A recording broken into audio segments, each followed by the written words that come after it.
Bonjour tout le monde. Alors, je suis en présence de mon ami Sylvain Provençal. L'année passée, rappelez-vous, on avait perdu nos repères. Sylvain nous présentait une donnée machine. Mais là, Monsieur Mustang est de retour en passant. Alors, vous pouvez revoir la belle voiture qu'on a ici, un Mustang 2.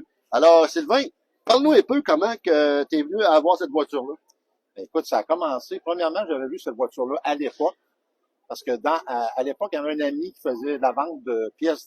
Il y avait juste Auto-Webto. OK. Il n'y avait pas de réseaux sociaux dans le temps. Non, pas bien.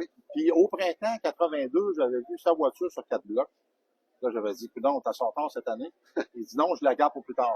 Ah oui? Là, c'est quand même une 78. Aïe, aïe. La voiture avait juste 4 ans. OK. Puis l'année dernière, quand j'ai vu passer ça sur le Marketplace, c'est quelqu'un qui a annoncé la voiture, une madame. Ben voyons. J'ai rentré en contact avec tout ça. Puis c'était la voiture que j'avais vue en 82. Ah ouais. Fait que là, j'ai acheté la voiture, puis elle a juste 70 000 km, mais toute sa peinture d'origine n'a jamais été restaurée. OK, c'est quelque chose. Faut dire aux gens aussi que ce type de Mustang-là, on parle de génération 2, je me trompe Ouais, pas. la Mustang 2. Donc là, on est, mettons, à 74, je pense, selon le Motor Trend, c'était la voiture de l'année quand même à l'époque.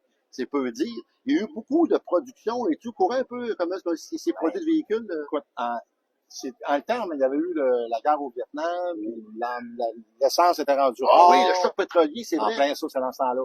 Donc, en 73, la Mustang, ils en ont vendu quelque chose comme 134 000. OK. Mais quand elle est arrivée, même si bien du monde l'ont boudé, ils en ont vendu 434 000. Aïe, aïe. 3 fois plus qu'en 73. On dirait que l'histoire se répétait pour Mustang, hein, parce qu'on se rappelle, en 64, 65, ça avait été assez, même jusqu'à 66. Il faisait une version aussi un peu plus musclée, peut-être, ou avec d'autres options, le King Cobra. Oui, le King Cobra, c'est un apparent speaking, package, qu'il appelle, Okay. c'est avec des flares autour de la carrosserie, tout ça, la même performance que des Mustang Cobra qu'un 302. OK. Mais avec un autre équipement extérieur. OK. Puis là, je pense que la production était plus dans le 4300. Ouais, là, c'était pas beaucoup, ça non plus. C'était un peu moins, OK. Cette année, à l'émission Passion Auto Rétro, Sylvain, tu vas être encore avec nous. On va parler de la série Transam. Pas de l'automobile Transam, là, madame. La série Transam, qui a pris naissance en 66, avec certains de tes amis et leurs voitures. C'est ça, on a fait des répliques, nous, des vraies voitures qui ont couru à l'époque.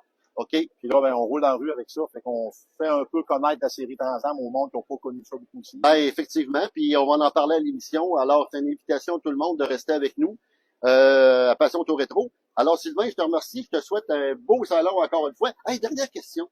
C'est ton commandième salon qui est ici? Depuis 1982. Voyons donc. Attends un peu, là. 82, t'avais quel âge? Ben là, j'étais jeune, j'avais 20 ans. T'avais 20 ans. Ben, encore même moins que ça, je suis venu au monde en 64. Ah, ouais. Tabarnouche. Tu souhaites qu'une feuille de route. En tout cas, une fois, merci, Sylvain. Ça fait plaisir.